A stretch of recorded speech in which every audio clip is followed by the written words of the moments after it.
Hey there, everyone. My name is Ryan Farmer, and I am the game designer of Encounters Shattered Wastes. If you're watching this video, you at least kind of have a passing interest in the game. And this is the first of several videos where I'm going to play the game in solo mode and pick a variety of characters, and we're going to go through each one of these enemies here. I'm going to fight each one of these bad boys in each one of these videos and explain kind of my reasoning for making decisions and give you, the viewer, a feel for the game.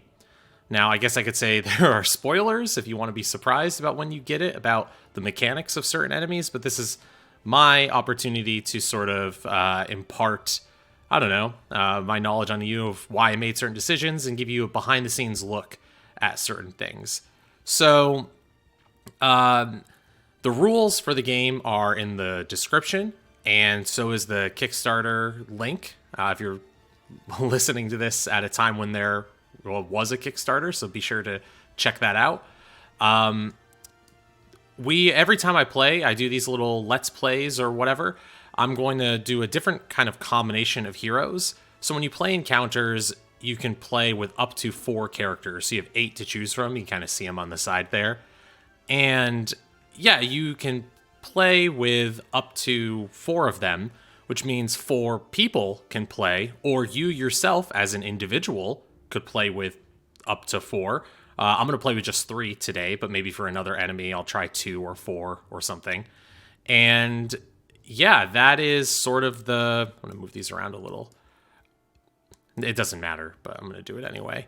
That's how we're going to play this. So the reason I picked these 3 characters is, if I kind of go here into the rules, let's pop that back up for a second.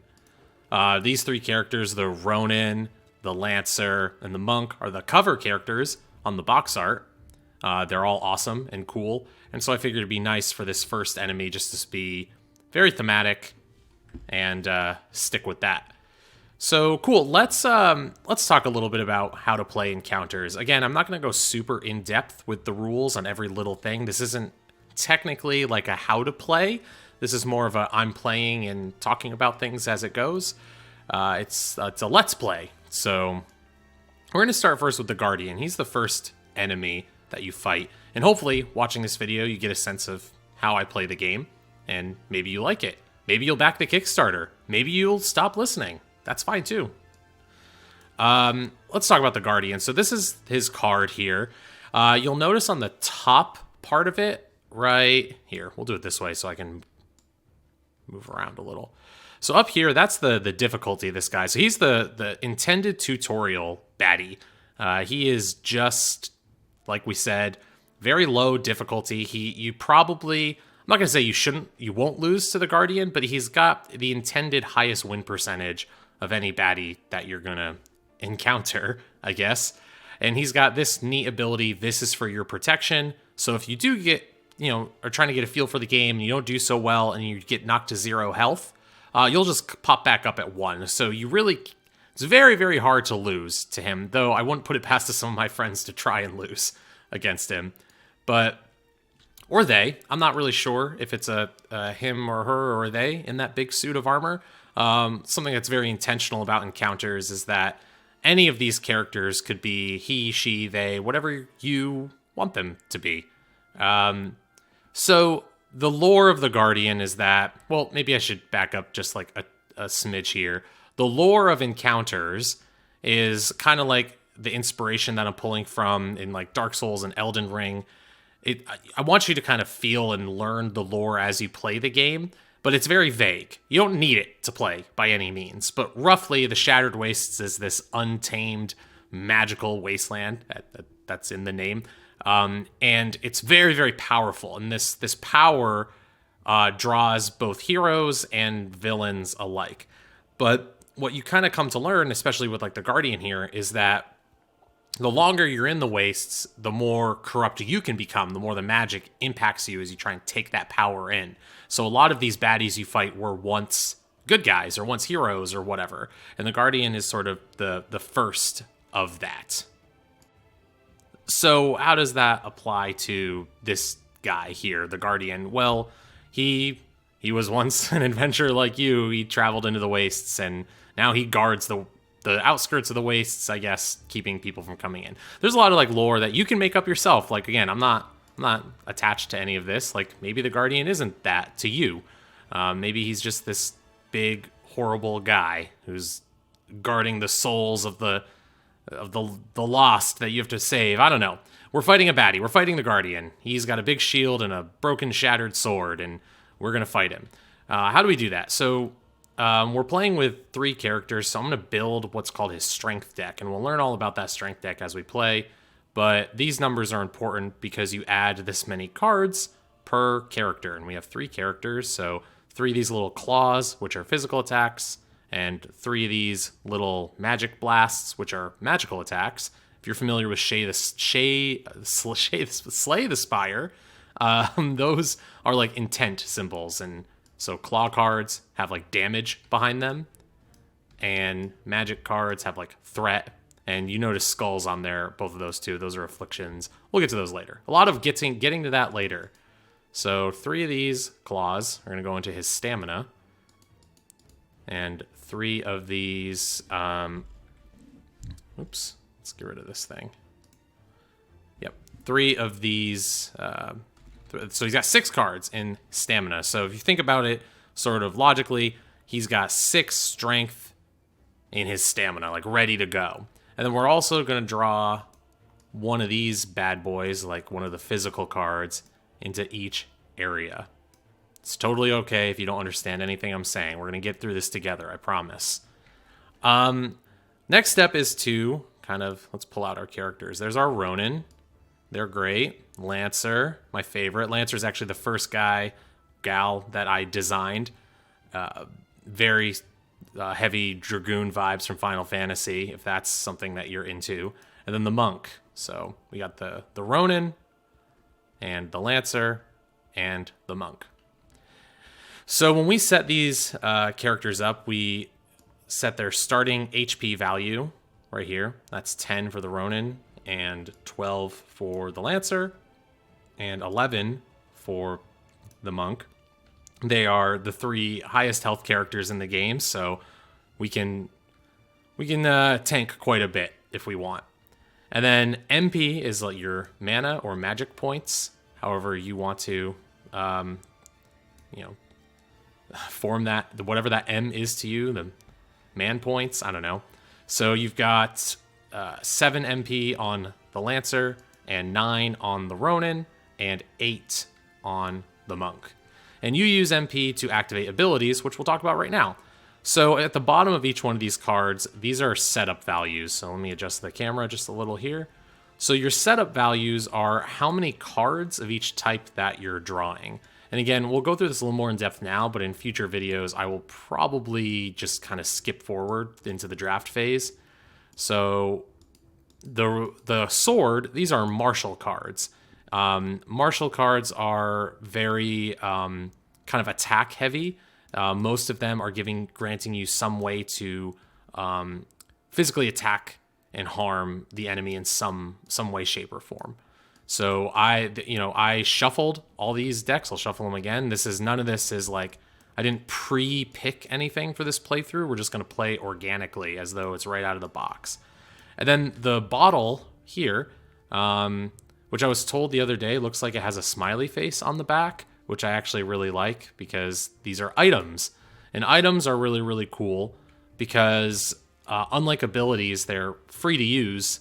They're one use, but they're like crazy powerful. They give you like amazing effects. Like Threshold Breaker basically just says your next attack is a crit. It's like a limit break. Wink, wink, nod, nod. So yeah, and they all have this really amazing pixel art on them.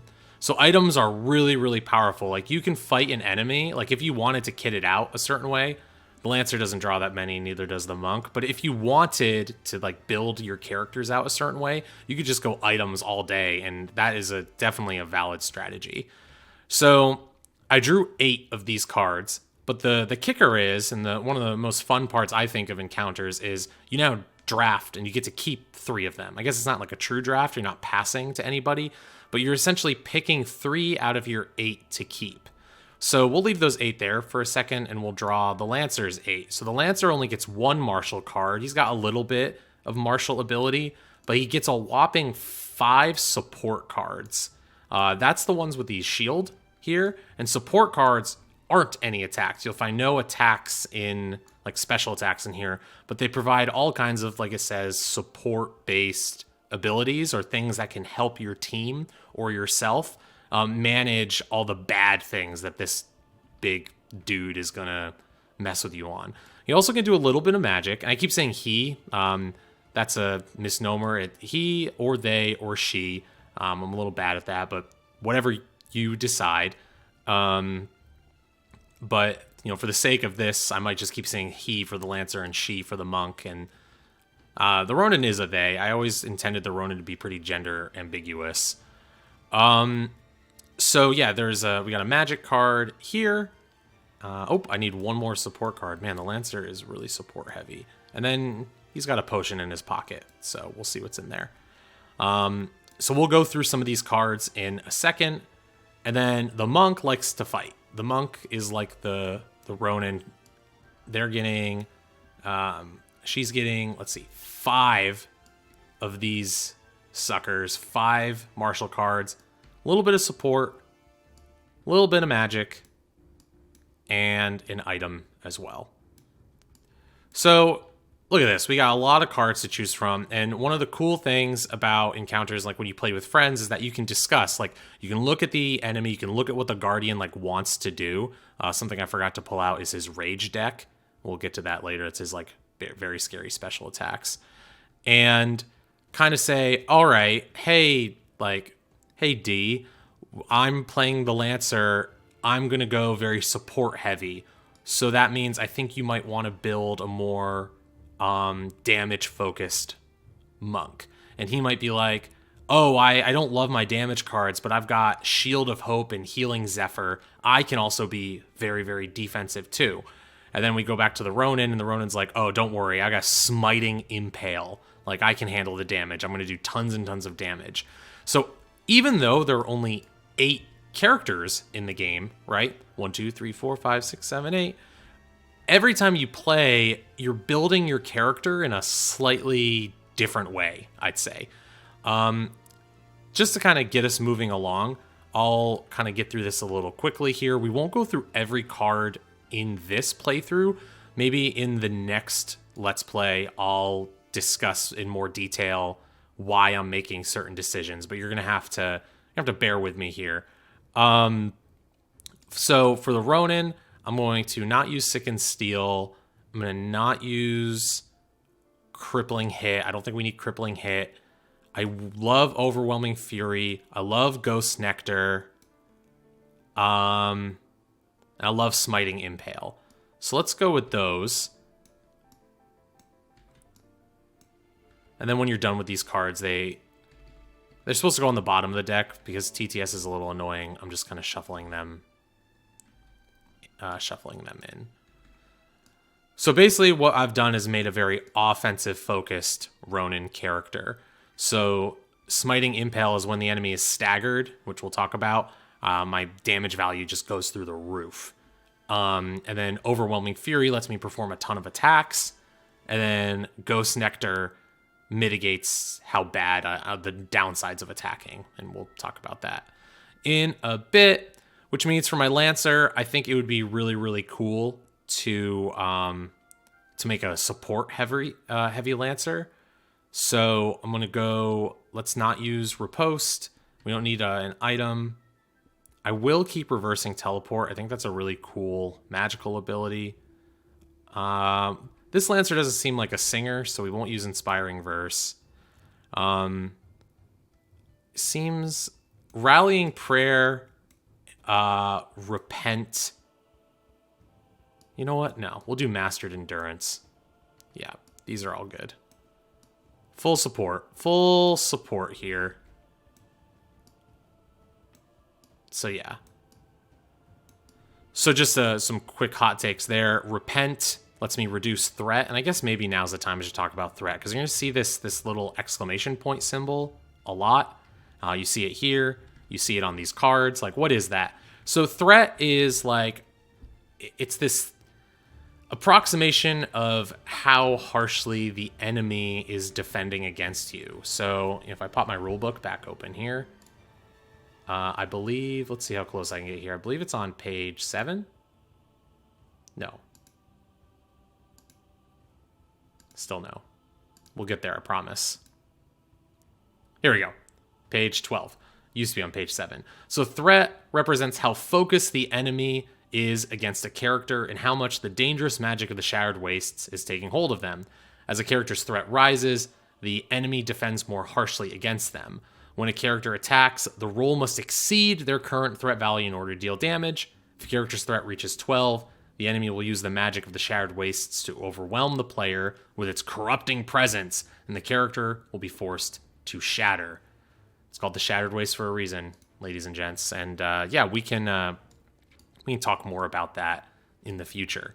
But shattering, spoiler alert, ooh, spooky, more power. But I don't know if we'll shatter against this enemy. I'm not going to endeavor to. We'll just do it organically if I have to. But yeah, threat, long story short, you have to roll above your threat value in order to hit the enemy. So anything that reduces threat is really, really great. So Repent is cool because the Lancer gains a bunch of threat, but you get to reduce the threat of people around you. So it's like Repent, he's like taking in their sins and like that he's putting it into himself off of them. And then Rallying Prayer is another one where he gains threat and then everyone can recover. And recovering is an action where you can reduce threat. So he's just providing a lot of ways for people to get rid of threat because these are two very punchy individuals and they're going to be gaining a lot of it. And then Mastered Endurance, hey, another way to gain threat. If I would take health damage, I can just take more threat instead. It's the ultimate tank ability. A lot of setup here, a lot of talking, but we'll get to the game in a minute. So the Monk, let's see, we've got a lot of really cool attacks. Forbidden Technique is a must. I love that ability on the Monk. It's a one use. If the attack hits, it's a crit. It's a really strong like opening ability. I love Duel of Honor too. So you have 2 actions every time you activate. One of them says active at the top here would be to trigger Duel of Honor. But if there's no one else in your line, which means kind of the front or back here, it's no longer costs one of your precious 2 actions. You get to do it for free, which is pretty awesome. And I think I'm going to double down on the crits. I'm going to go with Threshold Breaker. There's some other really nice cards in here. Blurring Feint's nice. Requires me to miss, though. I don't intend to miss. Blade Blossom is also like a really powerful, it's a 5-cost ability. There's some really good stuff in here, but I think for my Monk, because my Lancer is so support focused, I think my Monk and my Ronin might be able to be okay being very damage heavy. And we'll just see. And remember, this enemy is supposed to be fairly simple, like 1 difficulty. So if we blast through this a little bit, I've played hundreds and hundreds of games of encounters, and my skill ceiling is, I know it intrinsically in and out. So we might have a situation where it looks easier than maybe if you play, because I already have a sense for how these abilities kind of all work and gel together with one another. Part of the fun of encounters is discovering that for yourself, what engine building works, what abilities combo really well with one another, what builds are the most fun, what characters are really good at what. That's the fun of the game, like experiencing and discovering all of that stuff. In the meantime, though, we're going to put the Monk in the back line, and we'll put the Lancer here in the front line, and we'll put the Ronin here in the front line. And the reason being is I have this ability, again, Duel of Honor, which is mentioning a front line and a back line, and I want to make the most of that if possible. All right, we're ready. We finally did it. We got to all of this stuff. we are ready to begin playing Encounters. So Encounters is played over and over and over in 3 phases until one of 2 things happen. This guy is defeated, all of his stamina cards, all his strength cards, all these things are put into wounds. And if you do that, you win. Or all the characters are removed from the board. And if that happens, you lose. Very rarely, both things can happen at the same time. And in that case, you also lose. But that's very rarely ever happened to me. But hey, as you get to these like really difficult enemies back here, like the Shattered God and the First Chosen and the Sunken Beast, things get pretty hard. The damage curve, or the difficulty curve of these guys is, it just keeps going up, up, up, up, up. And when you get to these guys at the end, it's not intended, like, it's really hard to beat them. You won't always win every single time. But I just noticed that looks like he's got a little broken heart right there. That's cute. Right. So first step is the refresh phase. So we have refresh, action, and defend. So we're going to begin with the refresh phase. In the refresh phase, each character, so let's get some dice out here. Each character rolls dice equal to the refresh value of the enemy. And that's this stat right here, that 1. So some enemies, like, that's not right.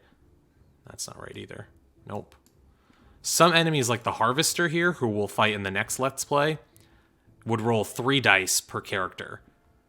So that's like a lot. But the good news is we're not fighting the Harvester today. That scary guy. He can wait for another time. So we'll each roll a die, and let's experience what happens here. Let's roll for the Guardian here. So for the Ronin. Ronin rolls a 5. So now this card here gets pulled from Stamina to Area 5. So 1, 2, 3, 4, 5. And Area 5 right there. That's where that's going. And then next up, we're going to roll with the Lancer. It doesn't matter what order you roll this in, as long as you take turns doing so. Actually, only 3 dice come in the game, so that's an intentional, it's intentional that only a certain amount of dice come in, because I want players to be able to pass the dice so that they don't mess up this phase. I rolled a 6, and you'll notice only 5 areas. On a 6, nothing gets pulled from Stamina. And then Monk, rolling a 2, and so this goes into Area 2. And that's it. That's the whole refresh phase. So now we go into the action phase, where everyone can take turns doing actions. You can activate in any order you want.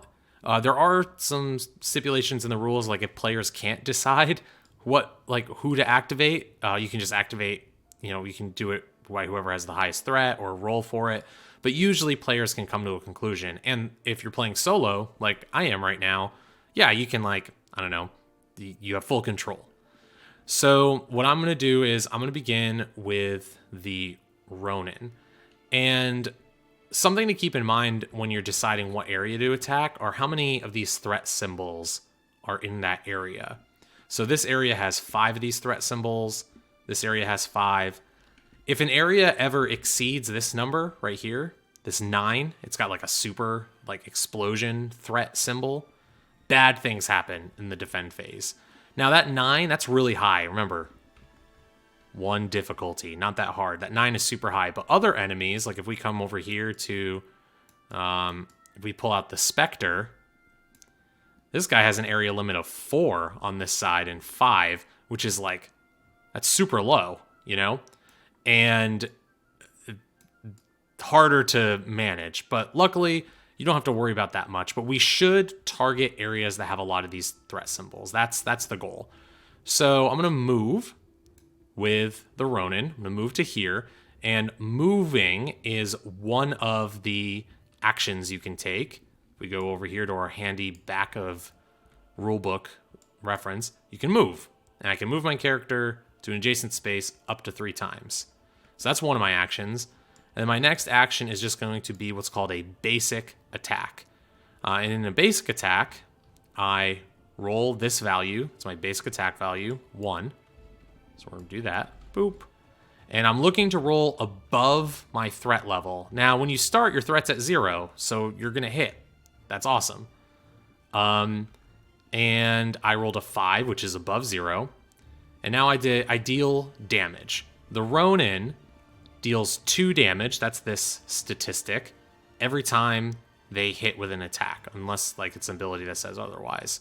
So that's really good. So 1 damage equals 1 card. So you start with the top one, 1, 2.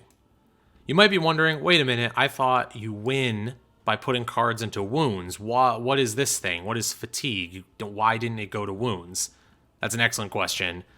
This guy here, the Guardian, he's got 2 states. He's got his guarded state and his staggered state. And that one is staggered right there.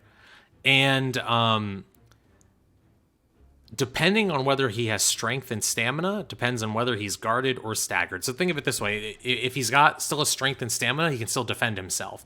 But once all these cards, once his stamina is empty, once they get put into fatigue, then he will flip over. He'll become staggered. Then any damage you deal will go to wounds. And we'll get to that. But as of right now, this just goes into fatigue. The final step here is because I dealt damage, I gain threat equal to the kind of threat symbols removed. So 1, 2, 3, 4, 5, 6. So I gain 6 threat. And now you're going, I see. That's why now it's harder to hit, right? Now, next time I roll the die, I have to roll above a 6. Above, which is impossible with 1 die. Which is why we'll talk about critting later. But we won't do that right now. That's the end of the Ronin's turn. And I don't have them here in the mod, but in the physical game, you've got little activated tokens that you can flip. That's like blue on one side and red on the other. That helps you keep track of who's gone and who hasn't. I think next up we'll go with the Lancer. So the Lancer has this cool trait here, and we didn't need the trait for the Ronin. We'll talk about his later. But the Lancer has something called Divine Leap. When you perform a move action, I can move to any frontline space. And when I complete a move action, I can this is a reaction symbol. I can immediately perform a basic attack. That does not count as one of my actions. Reactions are really cool. You can use them once per activation, and they give you like a special bonus. So like Mastered Endurance here is a reaction that as long as this first clause is met, I can do the bottom clause and I can pay that MP. But, I don't want to get too ahead of myself. I feel like I'm throwing a lot at you guys. So let's just use the trait. I can move to any frontline space. So I'm going to move to this one here. And then I just get a basic attack for free. So we're going to roll. That's a 6, which is above 0. So we're going to throw that into fatigue and gain 1 threat. For my second action, I'm going to use an ability, which is right here. Use active ability is another one of the actions you can do. Use an active ability. This can only be used once per activation. So if we come over here to our active abilities, I am going to use Repent. So Repent, it's active, so I'm using an ability. It costs 2 MP. So 1, 2. And I'm going to roll a die and reduce the threat of each adjacent character by the roll. So we're going to roll this die here. Oh, almost a 6, but 2. I also have to gain that much threat. So I'm going to gain 2 threat here, and then reduce the Ronin's threat by 2. I was hoping that would be a little bit more, but that's fine. And those are my 2 actions. I moved. I got my free basic attack from my trait because he's leaping in the air, right? He's divine leaping. And then I heard the Ronin tell me all about how they used to steal ghost nectars from the shop, and he repented for that. But it wasn't. He didn't really mean it. That's why we only lost 2 threat. He wasn't actually that remorseful for it. That's why he's a disgraced wanderer. He's stealing all the ghost nectar. And then we'll go to the monk now, and the monk is just going to do a. I'm going to attack with the monk. So we'll roll. That hits because 5 is greater than 0. It's a basic attack. This is going to go to fatigue. I'm going to gain 2 threat. The really cool thing here about the monk is that they have the Marks of Banishment trait. So after you complete an action, I can move 1 space or reduce my threat by 1. And I'm going to opt to move 1 space here. And then I'm going to use Forbidden Technique, which is 2 dice. Oh, another note here is you can't target an area with no cards in it. It's like the enemy is not occupying that. They don't have any strength there. There's nothing you can do. It's not like if you're thinking like Yu-Gi-Oh or something, where it's like, it's open, now I can attack the enemy directly. That's not how Encounters specifically works. To hurt the enemy, you have to be able to target cards. So we got the free move there. And I'm going to use this Forbidden Technique card. So it costs 2 MP. And if this attack hits, it's critical. And this is because I want to show you guys what crits do. So what's cool about Forbidden Technique is I get to roll 2 dice for it because of the little 2 there.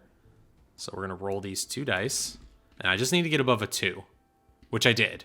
If I'd rolled double 1s, that would have been horrifically sad. And the monk also deals 2 damage when they hit with an attack. So this is a crit. Now crits are cool. That's this little explosion symbol. Every character has a different crit value. So the monk's got a little explosion symbol here, a crit value of 3. Then the lancer's explosion symbol is 5. And the Ronin's is 1. On an attack or a recover, which we'll get to later, on an attack, if you roll your crit, like if this were a basic attack with the monk, and I rolled a 3, which is the crit value, the damage you deal goes straight to wounds. And you don't gain any threat. No threat is gained, and it goes straight to wounds. And that's really important because it works regardless of what your threat is. So let's say my threat was 11. Like, it's really high. You can always perform a basic attack if your threat's that high, and you'll still have that was a 6, but you still have a 1 in 6 chance of critting and hitting the enemy. So, that's why, even though the Ronin was at 6, you might still want to attack and go for that 1 in 6 shot at getting a crit. That's also why it's always good to attack if you can, because putting cards into wounds speeds up the game. So that's why I'm using Forbidden Technique, which I rolled and I hit.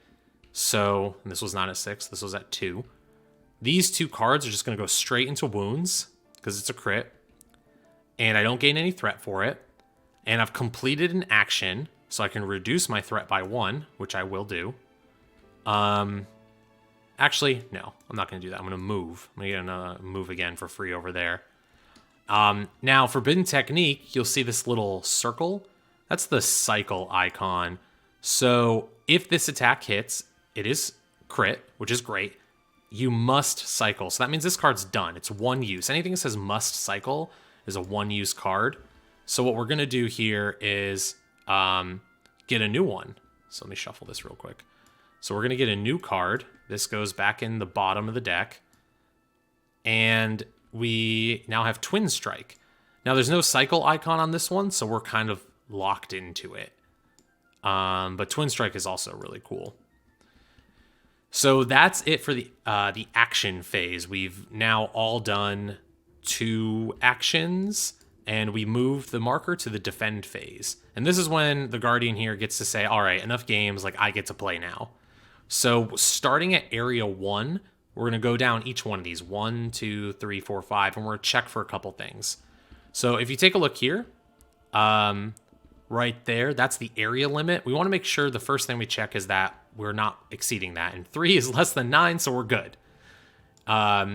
If, for example, we were really bad, we hadn't managed it properly, and it was above that, we would flip the top card, and it would affect everybody. It's an area attack, which is not great. Like you definitely don't want that to happen to you.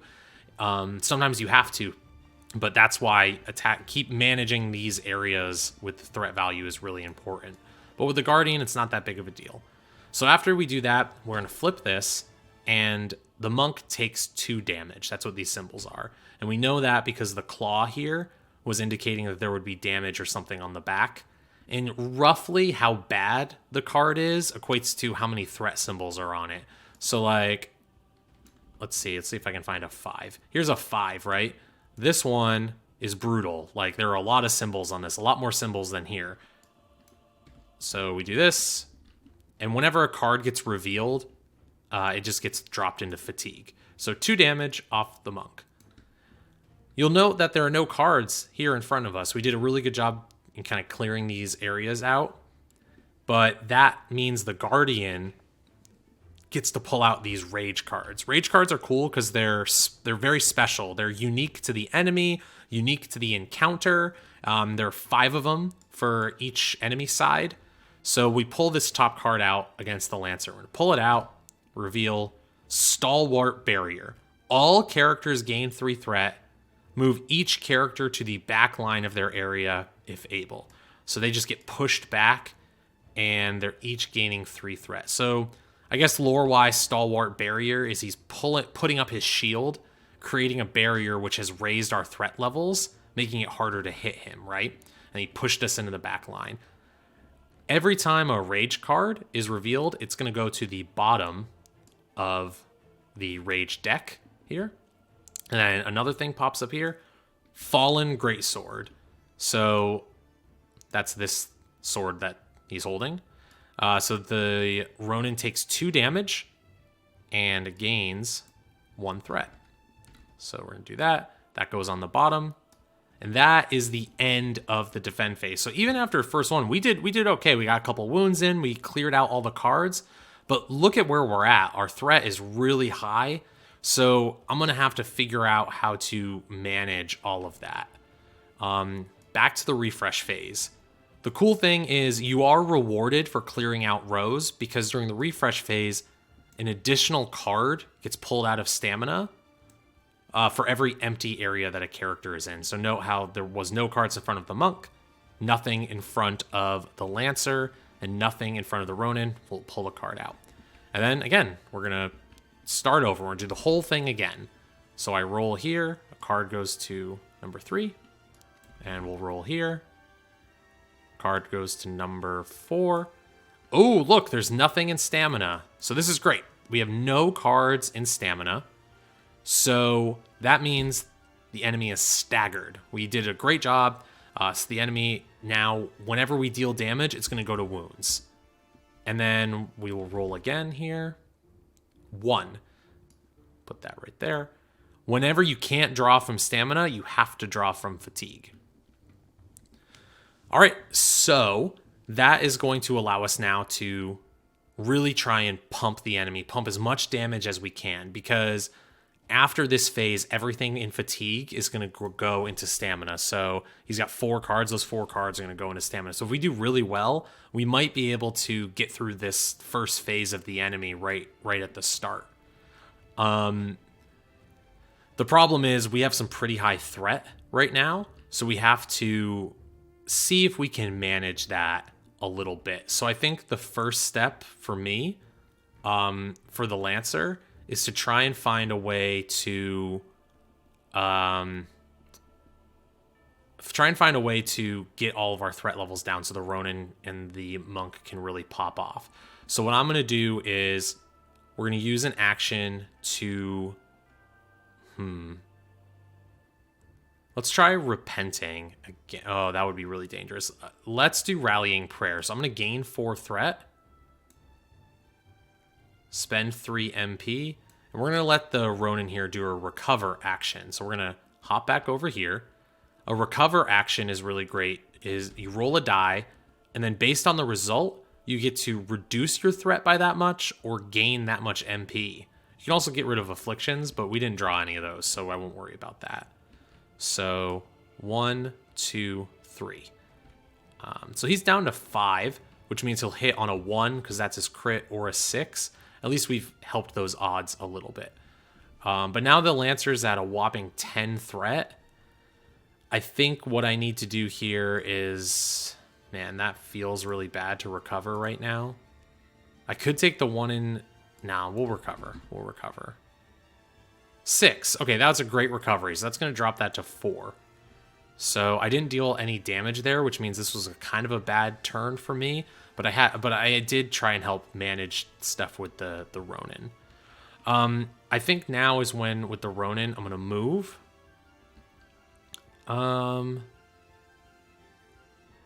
Yeah, let's move. And we'll use Overwhelming Fury for 1 MP. So I perform 3 basic attacks and do not gain threat during the second and third basic attack. So I'm going to roll. We'll see what happens. So 4. So here's the really fun combo with the Ronin. I missed this attack, right? It counted as a basic attack because that's what my ability said.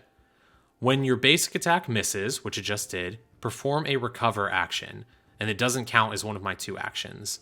So I get to do that 1 time every activation because of that little lightning bolt. So we're going to do this.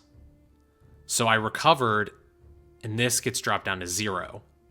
Now I can finish off this ability card, and I can do my second and third basic attack, and if it hits, which it's going to now, I'm not going to gain any threat for it. It's basically so I rolled another 4 above a 0, and he's staggered, and I deal 2 damage. So both of these cards are going into wounds, and I'm gaining no threat because of Overwhelming Fury. I have 1 more basic attack left, but I have nowhere to target with it. If you look here, it's empty. So I'm just going to have to stay right there. That card is done because it said you must cycle. So that's going to go out there. And I grabbed a finisher. Smiting Impale also would have been pretty good here as well. But I didn't have a good opportunity to use it. Now we're going to go with the Monk. And I think what I just want to do with the Monk here is I'm going to recover. Aha! So I rolled a 3 on my recover. You can also crit when you recover, which is what I just did. And when you crit when you recover, you can remove all of your threat or raise your MP to its maximum.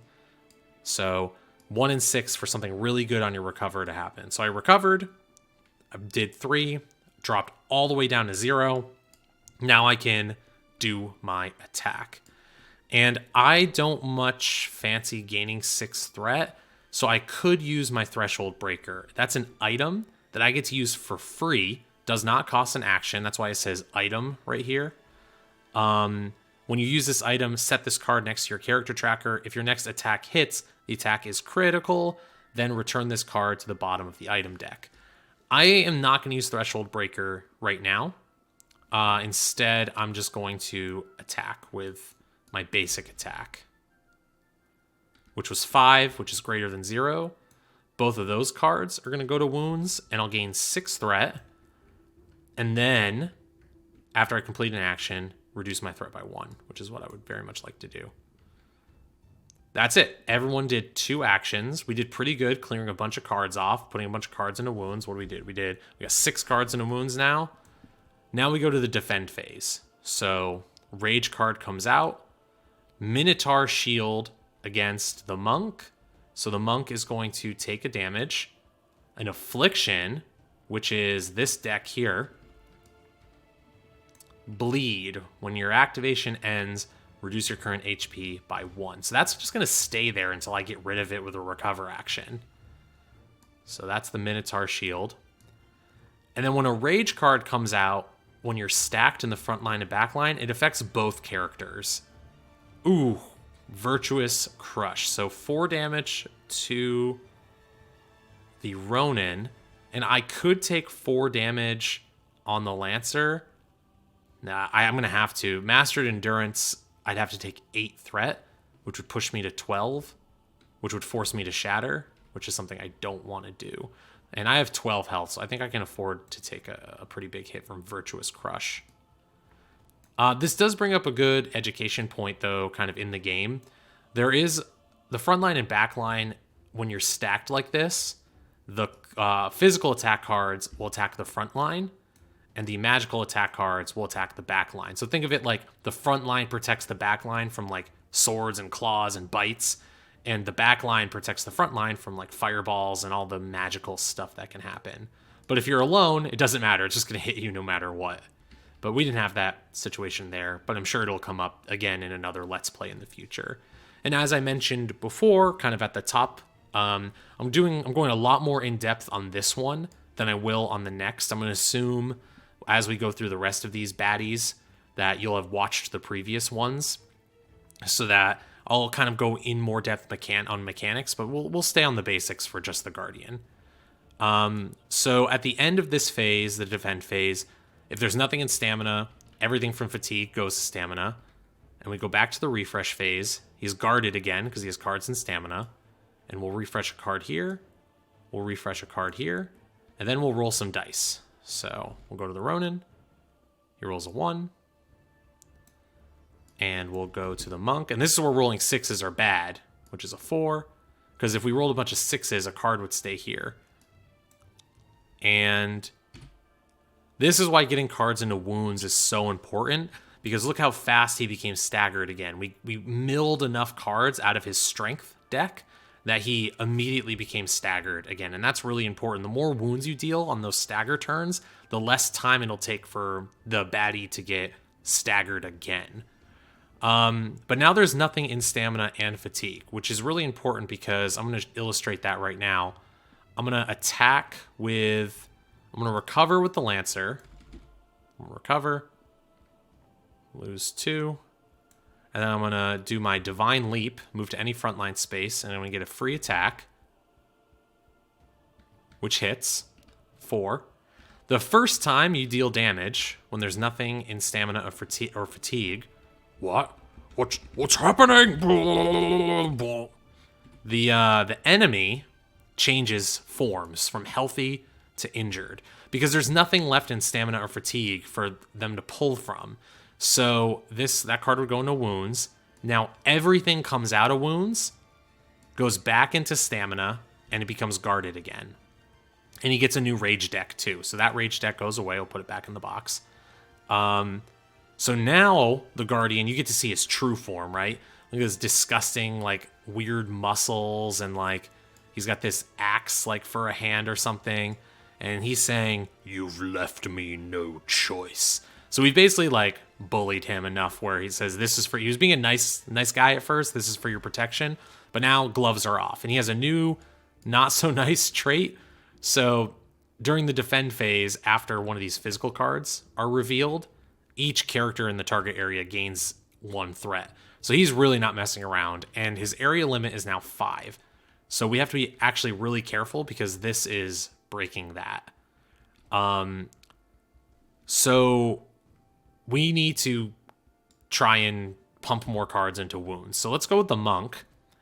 The Monk's going to recover first, I think. So we'll recover. That's a crit. The game's pretty easy if you crit every single time, you'll find. So that goes there to 0. And I'm actually going to use my Threshold Breaker now that he is...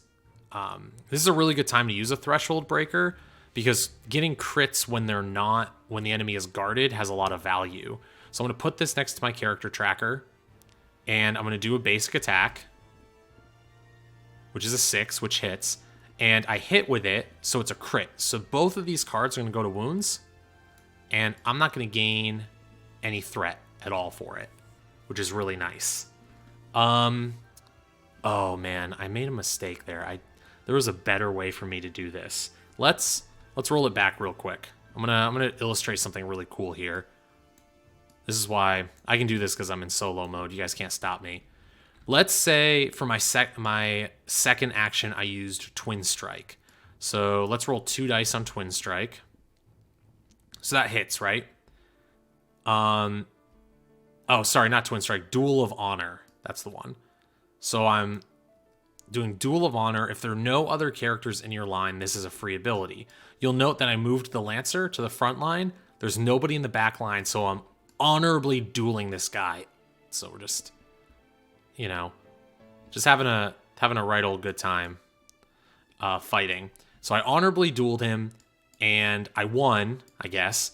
It's a free ability now, so that did not cost me an action. I can only use active abilities once per activation, or that would be really broken if I could just keep doing Duels of Honor all day. And it was a crit because of my Threshold Breaker. So we're going to return this to the bottom of the item deck there. But now that goes there, and I have a whole nother action with the monk. And I completed an action, so I get a free move. And then my second action is I'm going to actually move all the way over here because I don't much like the idea of taking one of these rage cards. So that's how you can sort of start comboing stuff together. Then my bleed happens, so I'm going to take a damage for bleeding. But that's how you can sort of combo all these cards together. You notice that I used the combination of my trait, my item, my Duel of Honor to really pump my action economy, which is really great. So the Lancer is gone, the Monk is gone, and then all we have left here is the Ronin. And I am just going to attack and see if I can get a crit maybe, roll that 1, which I don't. So 2 of these cards are going to go to Fatigue. I will gain 3 threat. And then I'm going to move here so that the Monk can protect me because I don't want to take a Rage card. But our Lancer here, he can't stop it. We're moving to the defend phase. Axe of Spines. Each character in the front line takes 3 damage. All right, so the Ronin's going to eat 3. That was happening. Great. So now we know that maybe it's better off for us to be in the back line to avoid his Axe of Spines. And then I'll also take 3 damage here. I don't think it's time to use Mastered Endurance yet. So that's going to go on the bottom. Very scary Axe of Spines. And then this is going to reveal, as I mentioned earlier, we got to have a character in the front line and the back line. So the magic is going to be countered by the Monk. So the Monk is going to take 2 threat. Oh god, 2 afflictions. That's great. So weaken, reduce my MP to 0. And that goes back in the deck. And confuse, when you're hit with an attack, if the roll is odd, deal damage to yourself. I also don't like that. So the afflictions are really hurting. And then this last symbol is corruption. Our characters are heroic right now. That's this little symbol on the top right. They don't have a corruption stat. But if we were to flip, if we shatter, which again, I'm not sure if it'll happen. Well, maybe it'll happen. We're getting in pretty dire straits here. I didn't take any health potions. If we were to go on that side, we'd gain a corruption. But that's for a future us problem. That goes there. Let's pull some cards out of stamina, and then we will roll dice again. So let's roll here. This goes to number 3. And then we'll roll for the Lancer. This goes to number 2. And then we'll roll for the Monk. This 6, that's nothing. So there are 3 cards left in here, and I really want to get cards into wounds, and I'm going to do something. I'm going to try and delay a turn because I feel pretty confident the next turn will be that was refreshed. Next turn will be our big, stagger turn. So instead of attacking cards this turn, we're pretty good. None of the areas are broken. I'm going to try and prep my characters to be ready for it. So the Monk, I'm going to recover 1. And now that I've seen the number, I'm going to get rid of this confusion so that she's not confused during our clapback turn. And I reduce my threat by 1 because of this. And then I'm going to recover again to try and get rid of that bleed. And then I will. And then my threat reduces by 1 because of my trait. So it's a double recover turn because it doesn't benefit me to attack quite yet. And then I'm going to move my Ronin. 1, we're going to move him, 1, 2, 3.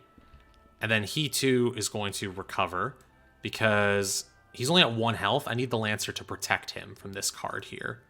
And then he's going to go down to 0. And then the Lancer is going to recover. That's a crit. Oh, that's a crit. I'm actually going to bring my MP back up to 7.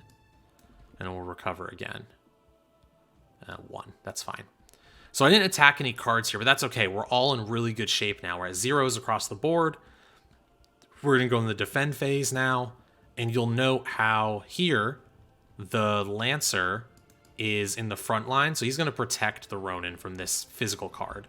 So the Lancer is going to take 2 damage instead of my 1 health Ronin. And that's how you can really control these cards and make sure that you keep your characters alive who need it.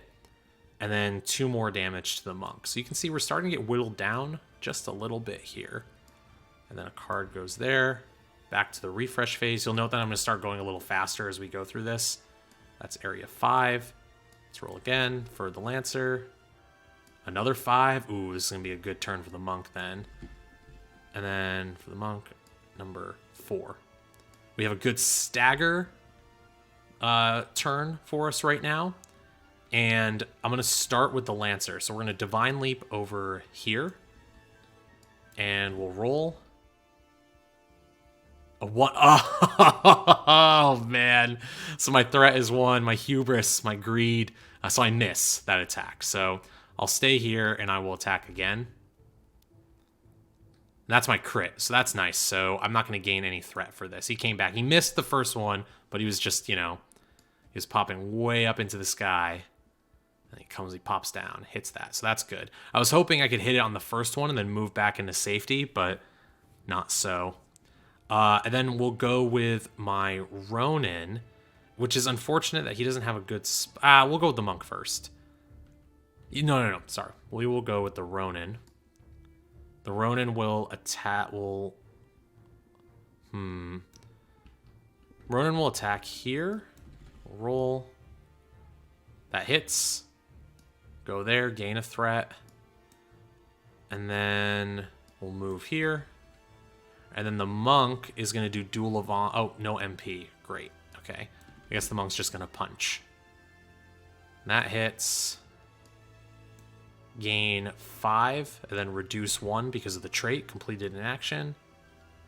And then this is why recovering MP is really nice because you get to use these abilities. And then I'll punch again.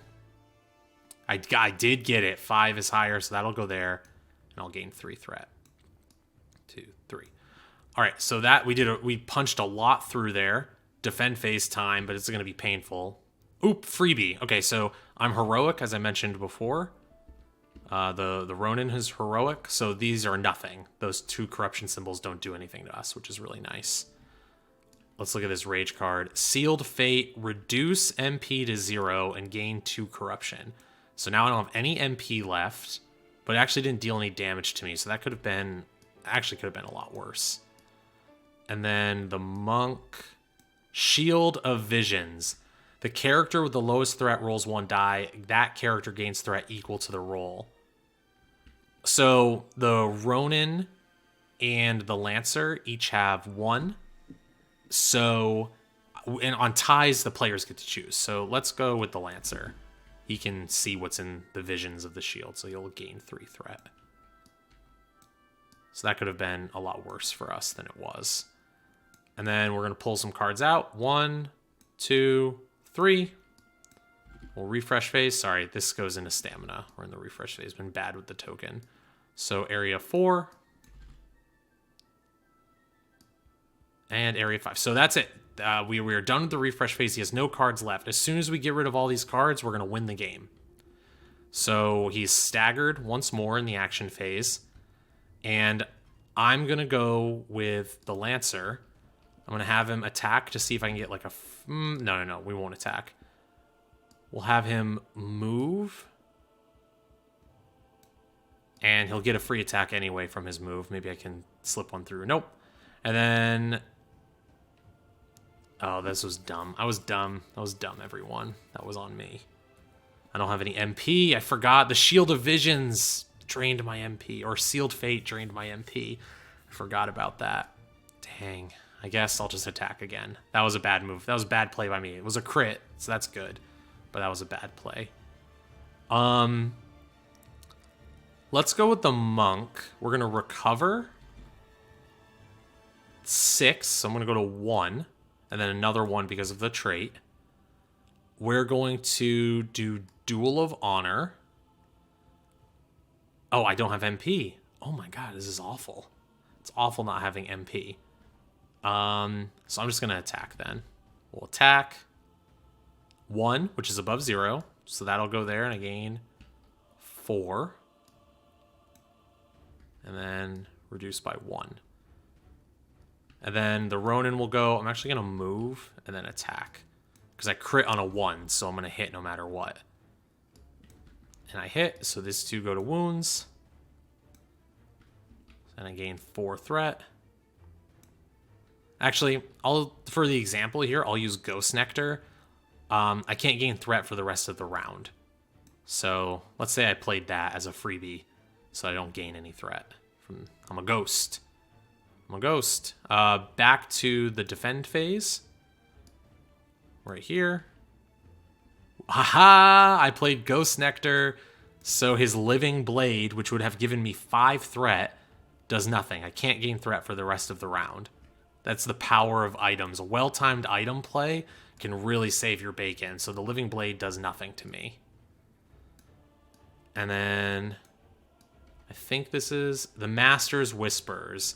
Gain threat until it reaches 11. Oh my gosh, I forgot how brutal that is. So both the Lancer and the Monk gain threat until it goes to 11. So I think that was all 5 of his cards. So if I remember correctly, the Axe of Spines is going to be next, which will attack the front line. So my Ronin should probably get into the back line. Luckily, there are no cards left, so we'll go straight into the action phase. I'll have the Ronin go, and he'll swipe. He'll hit. Oh, that goes away. And we'll gain 3. And then for the Lancer and the Monk, we're just going to double recover. Oh, that's a crit. So that's all the way down. And 1 MP. And then the Monk, we'll see if we can get that threat down. 1. And then another 1. And then crit. So to 0. So one last thing that happens here is the enemy gets a last gasp. So we draw a rage card, just 1, and it affects everybody. So Axe of Spines, just the front line would take 3 damage. I didn't move him to the back line, did I? I was dumb. So he's at 0. Lancer's at 0. 1, 2, 3. So the good news is we win, basically. So we're done. You're like, but they're at 0. You only get removed from the board if you hit 0 at the end of your activation. So the last gasp, if you're all heroic, it means that you're fine. If everybody is shattered, though, which we didn't show in this example, but I'm sure in a future example we will go shattered. That's bad. So the last gasp can really mess you up if you're shattered. Let's say, hypothetically, the Lancer, we had 1 more activation left, like there was 1 more card here, and the Lancer was at 0. We'd have no way to heal him. You can choose to shatter as an action, and when you do that, your health resets, and that's how you heal yourself. Your health resets, your threat, let's say it was at like 11, your threat goes to 0, right? And then all your ability cards go away, and you get new ones and new stuff. But that's a good teaser for maybe the next time we play. This was the first Let's Play. We have conquered the Guardian. We've now entered the Shattered Wastes, I'd like to think. And next time we play, we're going to check out the Harvester. Look at the links in the description for other ways to stay informed, how to join the Almanac Games newsletter list. Check out the Kickstarter page, the pre-launch if you're listening to this right at release, or the launch if it's in the middle of the campaign, or how it did if it's after the campaign. And that's Encounters Shattered Wastes, and I'll see you guys next time.